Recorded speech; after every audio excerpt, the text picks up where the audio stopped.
everybody. Let's start with the Pledge of Allegiance. I pledge allegiance To the flag of the United States of America and to the republic for which it stands, one nation, under God, indivisible, with liberty and justice for all.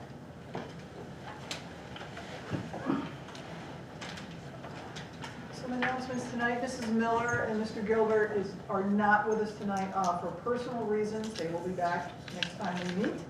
At this point, can I get a motion to adopt an agenda? Naomi's first, Bob is second. All in favor? Motion passes. Okay, and I do not see Olivia. She's probably getting ready for her play, so we'll see her maybe later. Musical. Yes, thank you, Naomi. Mamma Mia, which is coming up next weekend, yes. So we'll start with Mrs. Flom. Stacy, any comments tonight? No? Okay. Mrs. Hoffman? Yes.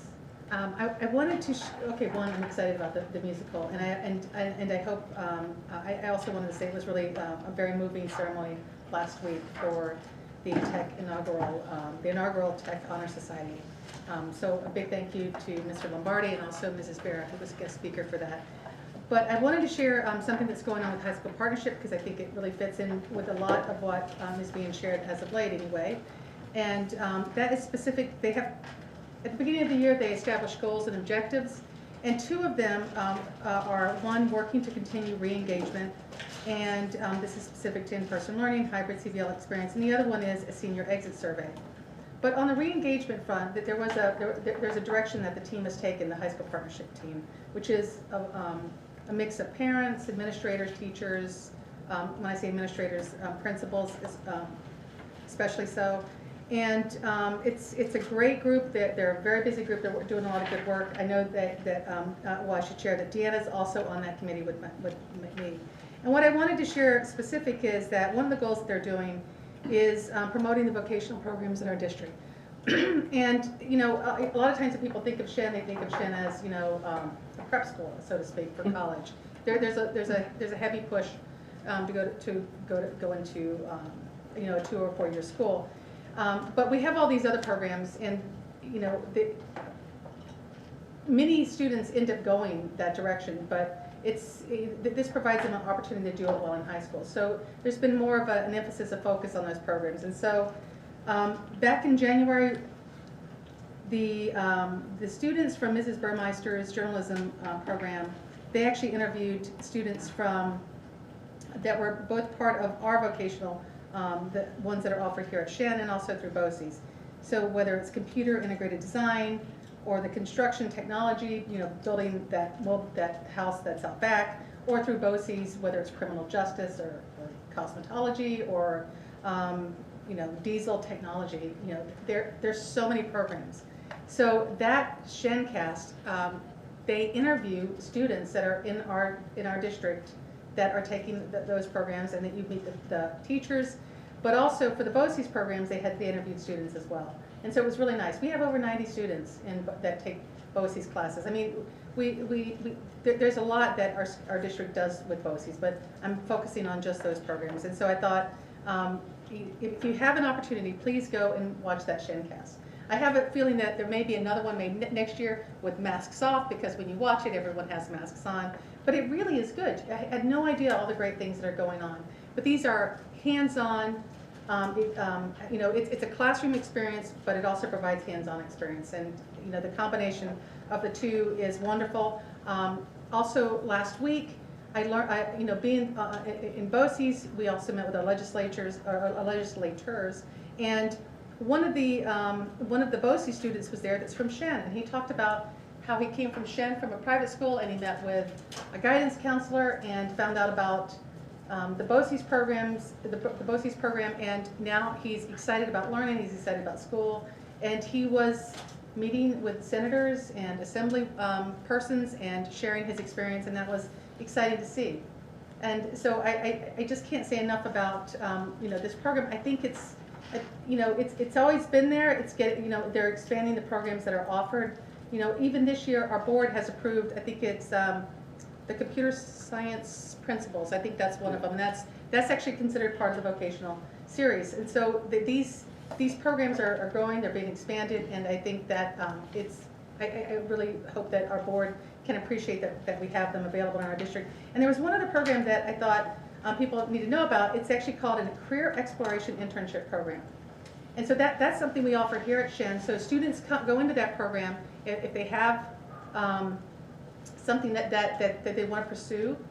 That teacher helps them find work to do that. So it's she helps find them internships and helps connect them with area employers. And I think I did not know about that until this opportunity came about. The second goal with partnership that I wanted to also share is that we're reaching out to alumni to hear about their experience. We've heard about the really big stars as of late. We're reaching out to them too, like at the Ian Andersons and Kevin Hooter, these amazing athletes that we've all heard about. But it generated the conversation.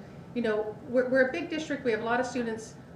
We'd like to hear from those who've gone on. They've explored they've gone after their dream. We'd like to hear back. We've identified so many already. And so this is going to be an ongoing process where the alumni share back. We're hoping that it will inspire students here, whether it's a senior or whether it's the underclassmen. We're hoping that whole experience does inspire students. And then that last piece, and I know that this was something that Deanna, you have mentioned, and this is capturing the senior experience. So the senior survey has gone out. And the partnership team created that. They have done something similar in the past, but this one's a little bit different in that it's meant to be shared out with both alumni and our current year seniors, and to use that to help us to improve the program that we have here. So I just wanted, I know that was a lot for my board time. I thank you for listening, and I hope you appreciate it as much as I do. So Well, they're doing great stuff with the partnership. They really are. Very, very engaged. Thank you, Mrs. Hoffman. Did you have? I was going to say, no, I lend my time to Naomi, actually. Mr. Presley. I have some similar comments, and I was very happy to look at the notes that came from our discussion with some elected officials, particularly as it relates to surveying our 4 to 5 years after graduation. And I think it's similar to your comments. I took a different approach during the vacation period. I had the ability to spend the time with some graduates of class of 2018, so 4 years later. And I also recently looked at our course of instruction book, because when I look at classes such as improvements to our AP computer science or just computer science in general, how do those things fit? And I found, talking to the student who spent a lot of time both with the robotics program, took the course in Java, the DDE course, the SIM course, the AP computer science, now graduating from a top-notch school with a degree in computer science, now enjoying a future where companies are bidding on him for the first job. And before we go any further, these classes could apply to someone not going to college. You're learning the coding, you're learning how to solve the problems, but just the way he spoke about the courses, because I really wanted to get into each specific class. How did this help you? Where does it help you? And that's where the course of instruction book is very useful, because you can look at those classes and kind of bounce it back and forth to the student. But just the way he described all 4 of those courses, how they were critical components, the fact that when he got to college, he was significantly ahead of his peers. He had done the programming, and more importantly, he had actually done the problem solving, where you're trying to figure out how to make the code work better, how to make the code work, okay? Hard to describe it because that's not what we traditionally teach in our core courses, but that's what really makes a difference with these folks when they take these classes. What I'd like to point out is, where we have been with these programs, we're much further ahead than most other schools. This didn't happen by accident, but it happened because people thought through, what's the educational value we can provide to our students? What are the courses we want to set our students up in the future? And that's what we want to be thinking about now. We have the opportunity with funding in front of us to add more to this, of the educational value, and I think we really owe it to our students to make sure we bring that forward. So hopefully we can continue those conversations. Please, during college breaks that are coming up, if you know a college graduate, pull them aside and talk about the classes that you don't know about, and run that through them. How did this help you? How do these things help you become a better student? Or talk to people that are now in the workforce. how do these things help you become better?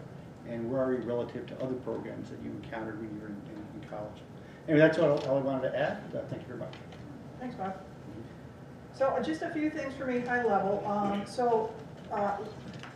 Lindsay has been helping us get the foundation, the Shenendehowa Education Foundation, back on its feet. We've kind of taken a hiatus. The pandemic made us take a hiatus. But we're trying to, I think you'll have a new look online. We'll have links to it, so that will be in short order, we'll have that done. And then, you continually hear me talk. I know I've talked to all the board members about trying to engage, get new people around the board table. We have some people left from who wanted to be on that board in the last time we were together. So we're looking to rejuvenate, get a conversation going. There's a lot of great things that come out of that foundation. A lot of the things, the basic premise is giving back to the Shenendehowa education community. I mean, the educators themselves, they write grants. If it's not covered in the budget, they can find ways of revenue streams like this. I know robotics has, the athletic system, the arts have benefited from the Education Foundation. So hoping soon that we can get it going, and I'll keep everybody in the loop on how we're going to message it going out to the community. And if anybody is listening and would like to become part of that great board, please let me know. Can I ask you a question about Yeah. that? So with the reboot, is there a planning meeting coming up? Yes. Okay. Yes. In fact, we're thinking about doing a gathering. Friend raiser. Friend-raiser. Yep. Okay. So more to come on that. But thank you, Lindsay, for your time too, picking that up for us. And I have been in touch, I sat on the PTA, I started with PTA in 2008, I tell my story all the time. And it was a tremendous ride, and I rode it all the way from Aranja, Nakota to PTA Council. And we know, and everybody that sat, on those boards and are involved with PTA, the give back to your own, not just your own child's educational experience, but every other child's educational experience and everything. And you feel like you're part of the community in that school or that board that you sit on. So, it's always been tradition that council has been, more integrated with us here at the board, with the administration. So we will start to rejuvenate that relationship too, and have them, a little bit more involved, and because that's a community conversation right there. That's a good give back, especially through council that touches every school. So working with the leaders in PTA council at this point to come back with some more ideas on that, which I've given out some, but everybody's really crazy busy. I know they have their Founders Day. We're doing Founders Day next Monday, so I know a few of them are busy doing that. The third thing I did want to talk about, and I mentioned at the last meeting, and I read a few letters publicly, and the feedback from the community members that I read were less than popular. They felt that it might have been a breach of their privacy. So I did say I would talk about it tonight, and I just want to let everybody know, let the community know, that anything that is sent to the Board of Education is public information, okay? Thoughts, concerns can be voiced. This is not a community meeting. This is a meeting of the board in public, okay? So having said all that, we are able to read emails. Obviously, I don't ever want people to feel that their privacy was taken away from them. So going forward, no names. I will, we can summarize what's going on. But to be clear, the board member, we can disclose publicly, meaning the board, in accordance with applicable rules, laws, and regulations. So having said that, again, any email that does come to the board, we can talk about around the board table minus. We'll take out names, we'll take out any kind of identifiers, which we shouldn't be talking about students around the board table anyway. Okay? So I just wanted to put that and make that clear as well. Any questions? All right, so on to our students, the Senate. I know, I'm very upset. You see a crutch sitting next to me, I can't play. We can't play, we're playing next year. I'm telling you. Got right it. now. Well, we can come and watch. We can go and watch. I'm thinking about watching. You going to watch? What's the date? Friday. It's Friday. It's This Thursday night, Oh, Thursday. Thursday, oh. because we had to move it, but Was it Friday? it was last Friday originally. It we was had to last move Friday. it. Okay, okay, okay. So I didn't miss it. Yeah, we changed it because we didn't have school the next Friday. Okay, that makes sense. Okay. Anyways, for those of you who don't know me, my name's Kellen Gunner. I'm a junior and I'm the SFA Senate rep to the Board of Ed. In short, at high school at least, things are going great. I mean, masks are off and I forgot how amazing it was to be taught without one. I feel like interactions are better, class discussions are better. It just feels like a bigger sense of normal. I mean, we got events, we have dodgeball on Thursday, we have Mamma Mia next week. Sports are back and better than ever. I mean, congratulations to the boys hockey team and the girls basketball team for going very far, and hockey's still playing. Spring sports start up next week. I know I'm excited to get back into it, first real season in a while, but yeah, things are going great. And I also wanted to add some of the board comments about Shen's STEM program. I thought coming from a student, maybe I could add some value to that. Specifically right now, and we've been doing stuff like this all year, in my principles of engineering class, we're learning about how stress and strain work. So we are machining parts, and we're going to put it in a hydraulic stress tester and see how it breaks. And I feel like we've been doing hands-on stuff like that all year, and I've taken a lot of tech classes, and we've been doing it for the past 3 years. So, I mean, you talk about the graduates, but right now things are going great in that aspect from students who are currently attending school. That's really all I have. Thank you for your What time is that? What time? Dodgeball. dodgeball. It is at 7. 7. Yes. Thank you. Thank you. Appreciate it. Thank you. Thank you. For the public portion. This is an opportunity for residents to address the Board of Education. The board reminds residents that the public comment portion of our meeting is only one item on a long agenda. We therefore ask that each speaker be as succinct as possible and that remarks be limited to 2 or 3 minutes. We would also expect that residents speak in a respectful and courteous manner so as to model proper civility and decorum for our students. Comments or questions regarding a specific staff member or student are confidential and will not be allowed or addressed by the board. District's residents may also send questions, comments via voe@shenschools.org. All questions, comments come into the Office of Public Information and are shared with the board and the superintendent. Policy questions, concerns are typically addressed by the board president. Operational questions, concerns are typically addressed by the superintendent and/or designee. Please, if you are coming up, please provide your name and address in the event follow-up is necessary. And that's another point I wanted to make too. When you send in, when the community does send in emails or such into the board, it's usually the board president, which in this case is myself, will respond on behalf of the board. Some community members, ask all the time. I emailed everybody. I only heard from Deanna. Well, again, you will only hear from Deanna because usually when you get when I do get correspondence, it's the board's president. It's the board president that will respond. So just to be clear on that, I don't want anybody to think that the rest of the board members are blowing anybody off. So it's a collective response from the board president. I don't see anybody coming up, so, okay. Lindsay, do we have anything? Okay. Dr. Robinson, we don't have anything? So superintendent's report, Dr. Robinson?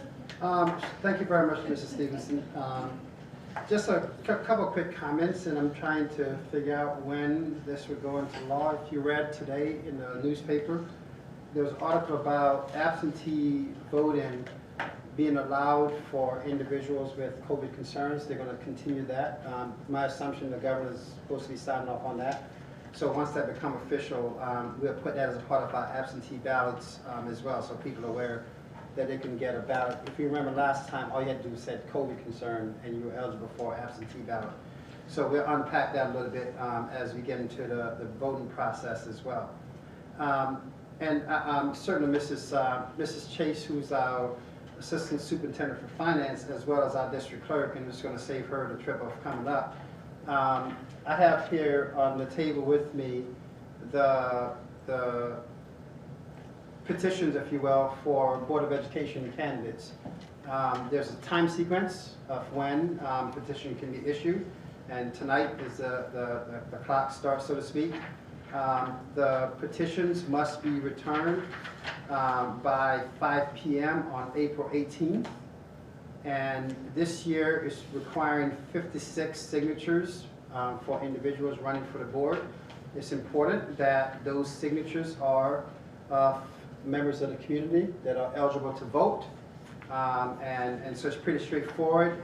If anyone who's interested in that, if you're here tonight, can grab one. Otherwise, contact the district office, and the district clerk will ensure that you get the appropriate paperwork to do so. One other piece related to that, the League of Women Voters of Saratoga County, and it will be attached to the petition for those who picked the petition up. They asked us to share. We've had a great collaboration with them over the years. The League of Women Voters of Saratoga County is producing an online voter guide for Board of Education election. We invite all candidates who have filed petitions to provide a brief profile for voters. This may include basic biographical information like experience and qualification, your photo, your position. Replies will be entered by you and published on vote411.org in early May. So there's more to that. Just want to point out that they're doing that as a way to, so people are aware of different people running for in this case, the Board of Education office. So again, the petitions are here. I have some hard copies here as well, and so anyone who has an interest, they can certainly see the district clerk at the district office to get copies of that. Any questions? I have a comment. Sure. I just want to point out, as you said, the clock is ticking, and I am going to respectfully decline taking a petition. I will not petition moving forward, and we'll end the rest of the year as a board member. So I want to make sure everybody's aware of that. My rationale for it is, it's thrilling when you talk about things at this table, you talk about what you can do for the students in this district, and when it's your own kids, when they're correcting your grammar sometimes at the dinner table, or they're beating you in an argument, or they're showing you things like digital citizenship, and they're living this, that's the thrill. And I didn't have it this year because my kids are not attending Shen. They're attending other schools. So for that reason, you know, that's the rationale. I think what we saw last year, and definitely with Stacy and Jason, we've got some great candidates in the community that want to step in. We saw some candidates, we saw 6 of them that didn't have the opportunity last time because it was 9 people voting for 3 seats. So I'm going to take a step back. I really want to work with everybody, particularly in the community, particularly potentially with the League of Women Voters, to ensure that as a community we can decide who the best possible candidates are in the most fair and appropriate way. So I look forward to that approach, and that's pretty much it on this topic. Thank you. Thank you. Okay. Okay. So I'm afraid to ask any comments. Anyone else? So, Ms. Stevenson, the comments. So for Mr. Presley announced, because he would have been running as incumbent, as well as Mrs. Stevenson and Mr. Gilbert. Well, Mr. Gilbert isn't here tonight, so obviously can't speak. usually you do it when the petitions are put in, but just Yeah, quickly. after petitions are in, Yeah. then we announce who the candidates are. So right Yeah. now we have no candidates. Right. So yes. Well, I think the last, and maybe you left me speechless, I'm not quite sure. That's okay. But for the last, since 2016, I've enjoyed my time around this board table. I take nothing for granted ever in life or around this board table. The last 2 years have really put a lot of things into perspective. As heated as things may have been,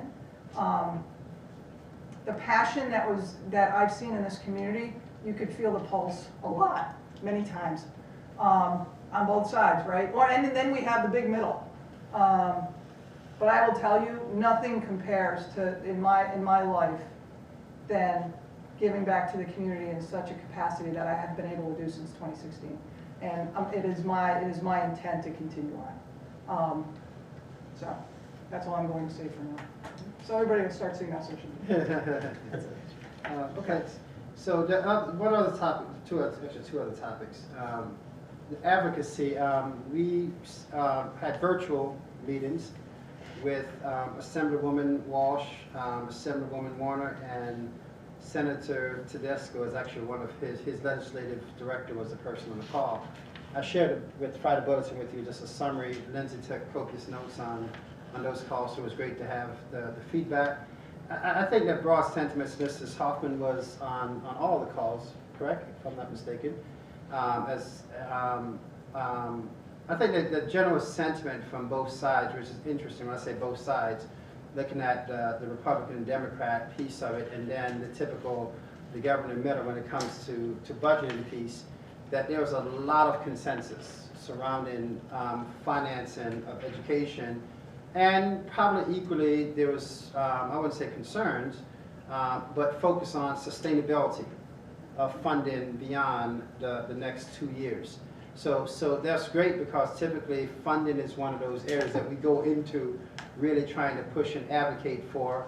That wasn't so much the push. There was a lot of positive agreements with the things that we need to focus on as a system.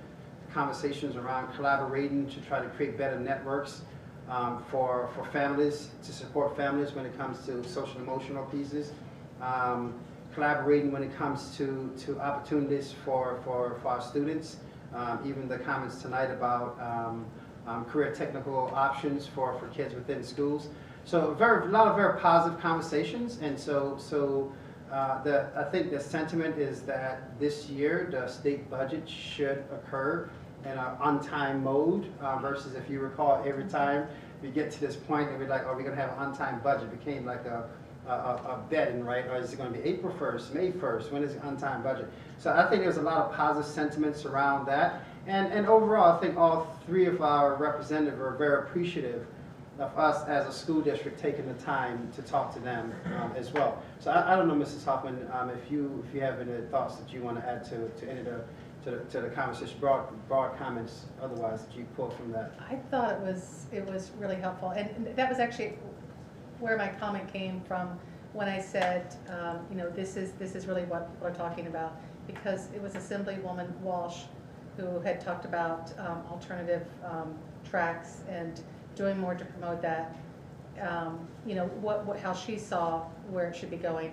I don't think she, or at least I wasn't sure that she has a full appreciation of even what we're doing here at Shen, and also the collaborative work with BOCES, because the wonderful thing about BOCES is that, you know, by having those programs there as an option, we don't have to duplicate that.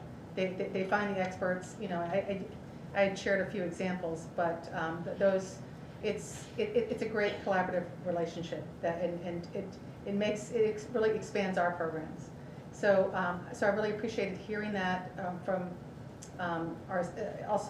Carrie Warner. We met with her, and I thought she had a very good message as well. And it was Jonathan Puro from Mr. Tedesco's office. You're right. All their messages were in sync, because, you know, we're in a different time where we have a governor that is, you know, essentially a lot of our concerns and talking points have been addressed, and there were some things that we talked about that, especially on the BOCES side, you know, that still need to be resolved, or things that they plan to bring back to the governor. But it was a very positive climate, and it was. I thought it was very productive, constructive, and yeah, I appreciate, you know, that we have an opportunity to be part of that, and I know that I think you made also some of the calls, so yeah. And the one that you obviously were not capable, so Yeah. appreciate you You being know, in their spirit was important. I almost hope that, even though, you know, this was because of COVID, it's really nice to be, everything's on time. You go into your meeting when you're supposed to go into your meeting, and so that's really nice. Whenever we go down to the Capitol, you know, we're waiting in the hallways for a long time, and things aren't happening when they're supposed to, but everything happened on time. And the other thing that I really appreciated about it is that, at least this is on the BOCES side, I had shared this with you, that students were able to come and talk about some of the programs, the CTE programs specifically. And it was really nice to see one of our seniors talking. Really great opportunity to meet with the, you know, they're not voters, but it gives them an opportunity for those who are passing laws to hear what their concerns are or what they really appreciate. And so that is not easy to do if we're in person. And so I'm hoping that maybe something like this will be an option even down the road so that they're still in school, but they can come and be part of this conversation and then go back to class. But it was just an observation. It was really nice to see that. And the last topic on here, certainly if there are questions, board, just to give an update. Last time we spoke about full day K, we spoke about the engagement of our architects in the process. That has begun. They collected some information already from building principals, and I'm meeting with them on Monday to basically see what they have, what else they may need, what else we need to go back to ask people for as a part of their study. So again, just wanted to bring that up to the board so people don't think what's happening, is anything happening? And so the answer is yes. As we shared last time, that's the next piece of looking at architectural review. See what does that bring to us, and based upon that, coming back to the board at some point to report back, this is what they're seeing, this is what they're suggesting, and then we go to the next steps from there. So if there are questions you have as a board, honestly, I don't have much more to tell you other than that, but certainly be willing to address any questions you may have. So, I'm sorry. Jaga? I'll go first. Timing, I think the last discussion was probably sometime late May, early June. Well, so I think we have a couple of steps in between. So again, depends on what the conversation is going to be like on Monday. Who knows? We probably could be, so this is March, could be beginning of April, we come back at the end of March to the board to just kind of give an update. Because the piece is, we just want to keep information up front so people see how things are unfolding. So we don't get to the end of a process and people say, well, I didn't know that this was this or that was that. So it's a process. And so we're going to keep the process as open as we can, recognizing that work happens in between. So two-prong kind of, right? Because we've got our team looking on the inside of our schools to see, you know, what's the possibilities there. And we've continued to meet on land, It's Thursday. which is happening. Different prospects on land. So I want everybody to know that as well. So we have, like, there's a couple possible avenues going. Friday we have another Friday. follow-up, correct. So those are the three things, wanted to bring the board up to date, and as Mrs. Carmen comes forward, just wanted to echo our student comments about the environment, because we're almost like a week away from when we went to a mask optional environment. And from just an environmental piece, I think the young man's comment was spot on, that it didn't matter if we wear a mask or not, because we saw that quite a bit. We have kids who have a mask on, walking down the hallway talking to kids who don't have a mask on, and having lunch. And so I think kids, you know, often I say that kids are very resilient and they make the adjustments accordingly, and I think they certainly have done that. And in terms of the impact or implication related to COVID, so far, knock on wood, nothing to report per se in terms of COVID implications as a result of this, which is a good thing, because we know that the low infection rate was a major criteria for moving towards that direction in the first place. And so we continue to monitor situations, as we said last time, and hopefully that things continue to improve and get better day to day. So just from a board, from an awareness piece, because I sent you some little vignettes from some comments where board members, where students and teachers made up on that first day when we went to a mask optional environment. It was very positive then, and it continues to be the sake as we move forward. So yeah, that's it for me, and Mrs. Carmen is here. Evening, thank you. Tonight we're presenting the first reading policies that went to policy review in February. Are there any questions? Good, thank you. And with Mrs. Stevens, just one little indulgence. We're gonna see So, your so yes, tonight is Mrs. Carmen's birthday. And That was and a it's- Shen shout out, Yes. Dr. Robinson. That was going to be the Shen shout out. I'm sorry. I was going to pause for us to sing happy birthday before she leaves. I know, that's what I thought too. No. Are you going to stay the whole We're morning? gonna make her stay for You the gotta next stay the 2.5 whole thing, 'cause we're hours, gonna and sing. then we'll sing. Right? I thought you were going to try to sneak out after she did a report. So that's why I wanted to catch her before she I've left. got 50 secret motions underneath, just to keep it going. Oh wait, I do have a board comment. No, I'm kidding. Okay, moving on to consent items, treasurer's report, can I get a motion? Bob is first, Jason is second, any comments or questions? All in favor? Motion passes. Okay, every Buddy was here for all the meetings, so I'm going to combine all of them, February 1st, 15th, and the 1st of March. Can I get a motion? Jason's first, Stacy's second. Any questions? All in favor? Motion passes. Okay, action items. We'll go one by one here. Tertiary settlement, Northside L and LLC versus Town of Clifton Park. Can I get a motion? Jason is first, Naomi is second. Any comments or questions? All in favor? Motion passes. Number 2, settlement special education. Can I get a motion? Bob is first, Jason is second. Any comments or questions? All in favor? Motion passes. Shelter in place agreements, 2 of them. Can I get a motion? Jason's first, Stacy is second. Any comments or questions? I just have a question about this. I don't think it's a bad idea. I just was wondering, is there a plan to coordinate drills then? Because it's for emergencies? Well, I mean, yes and no, it'll be situational. So for instance, we also, on the opposite side, we also have agreements with the Red Cross, for example. And so when I say no, so right now, the answer to your question is no. However, if it becomes necessary, then we'll bring our respective teams together to make sure that we're in sync with each other. Okay, but because they were talking specifically about like Kids Lodge, I mean, the children's program, so it sounded like they were gonna move them into Orangen or Shattuckon. If necessary, if they need it, and then that's when our safety teams will coordinate with their safety teams to make sure that appropriate protocols are taking place. Okay. So it's not necessarily when we do a Orangen drill, we're gonna invite them over. It won't be that, it's just more so if whenever we have to trigger this, our safety teams kick in. And more than likely, it's not only be the building, it's probably gonna be district level safety personnel as well, making sure that everything is coordinated and happening very smoothly. Okay. Yeah.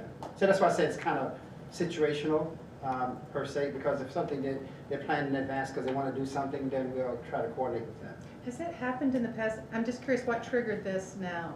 No, we always have these agreements, and part of what we try to do, quite frankly, is get them down on paper on a regular Okay. basis. So for instance, we have an agreement with Shen Methodist Church as a potential evacuation Yeah, site. with the library too.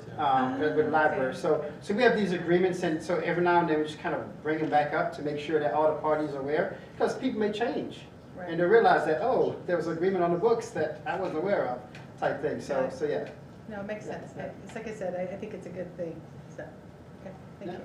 Any further questions? All in favor? Motion passes. Delivery truck purchase, can I get a motion? Stacy's first, Bob is second. Any comments or questions? All in favor? Motion passes. Number 5, NERIC IMS installment purchases, 2 of them. Can I get a motion? Bob is first, Jason is second. Any comments or questions? All in favor? Motion passes. Number 6, disposal list. Can I get a motion? Naomi's first, Bob is second. Any comments or questions? All in favor? Motion passes. Bids, 2 of them, garbage bag, Mary 13 filters. Can I get a motion? Bob is first, Jason is second. Any comments or questions? All in favor? Motion passes. Contracts, we're going to go one by one on this. Discovery Education, A. Can I get a motion? Bob is first, Jason is second. Any comments or questions? All in favor? Motion passes. Number 2, which will lead to some questions, Turf Management Company. Can I get a motion? Bob is first, Jason is second. Okay, so let's go through this again. Let me see. Are these your questions? Maybe. No, I mean, they have to be board questions. they're going to be. All right, can you explain the? No, because the board acted on a motion, so if Right. board members have a question, I'd be more than happy to address. Yeah. You can ask the questions, the board member. I can ask the question. So, I mean, we've gone through these Yeah. challenges on compliance, and these started in 2018. But what we have in front of us, is it compliant? Yes. Okay? It's compliant with SCD It's guidance. compliant, and just to be out there, I mean, there are folks who are concerned about use of pesticides or herbicides. There's no pesticides or herbicides being used, period. There's even question about when should we add lime or not add lime. I gotta tell you, that's why we contract with the turf management, And when they think it's appropriate to do so, we do so.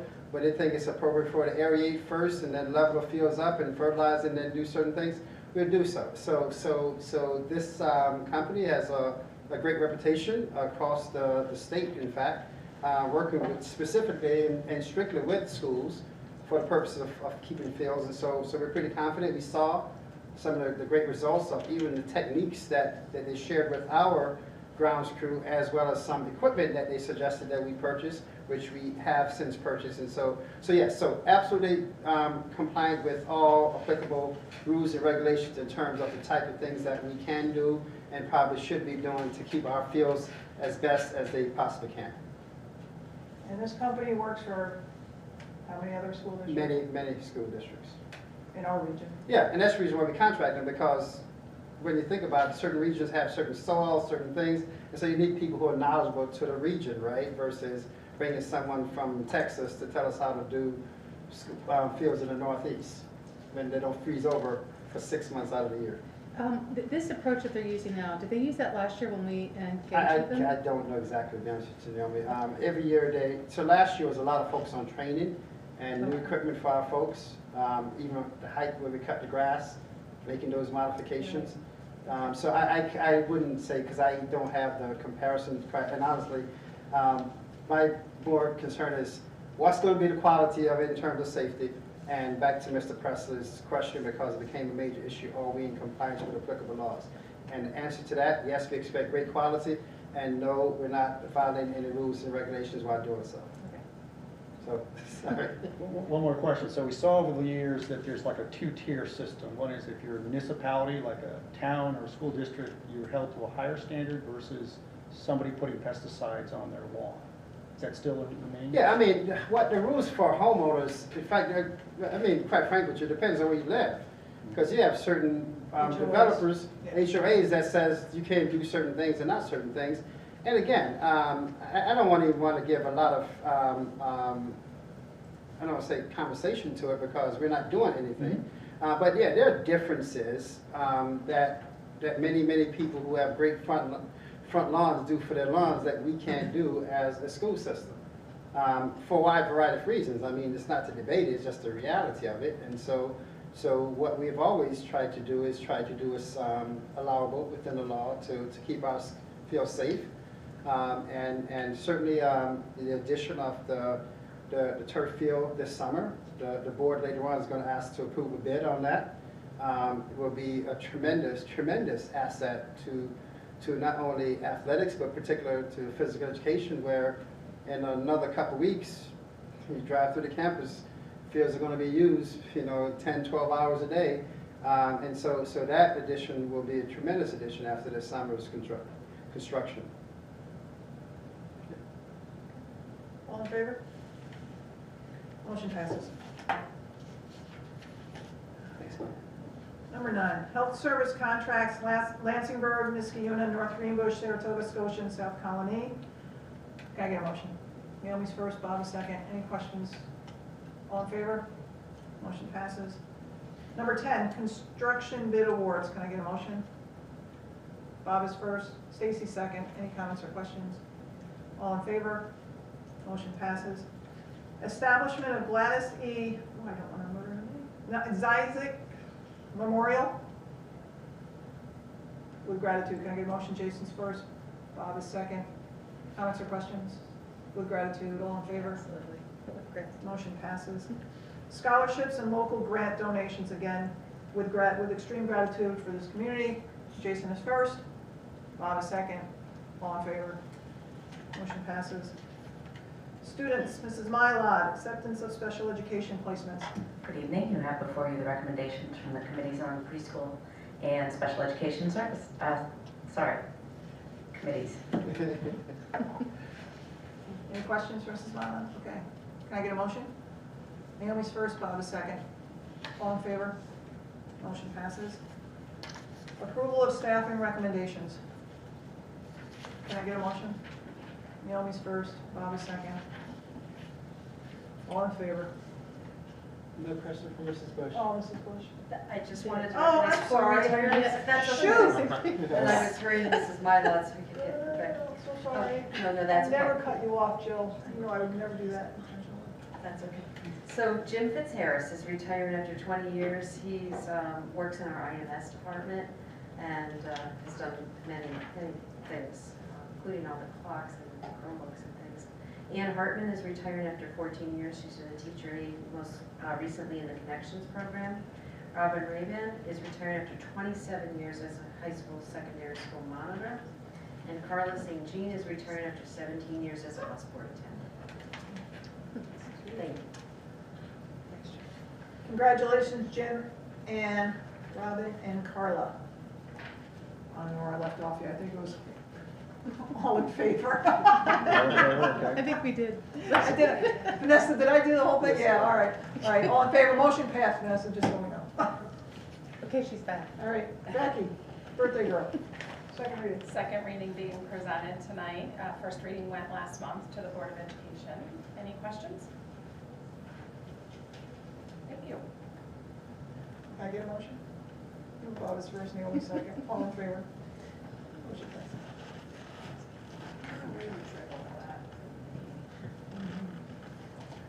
Do we have any further public comments? Lindsay, did we get anything? Dr. Robinson, did we get anything? Nope, not there. Okay, for the good of the order. Anything? I was just going to share one thing. Everyone's probably, Dr. Robinson forwarded the BOCES April 13th The meal. dinner, yeah. Yeah, the dinner. So that's a special meeting in that, you know, it's going to be a board meeting, but there's also going to be a walkthrough of buildings. The school came online Of the last new year. building? Yes, of the new Yeah. building. And so there's also a meal. It is free, Mhm. even though so it's a really nice event. But what I wanted to point out is that the board vote actually, you know, for the candidates and that the administrative portion isn't until April 27th. And so all their meetings are like ours, they're live streamed. They're once a month. But I just wanted to make that clarification. I didn't know if people thought that that might have been the vote. But they also pointed out that we should get, you know, the information for voting by, I think, the 5th of April. That is, because we will have to vote also on that budget, the administrative portion, and also the candidates. There's 4 candidates up this year. So, Great. Thank you. sure. Any other comments? Okay. Can I get a motion to adjourn? Naomi's first, Bob second. All in favor?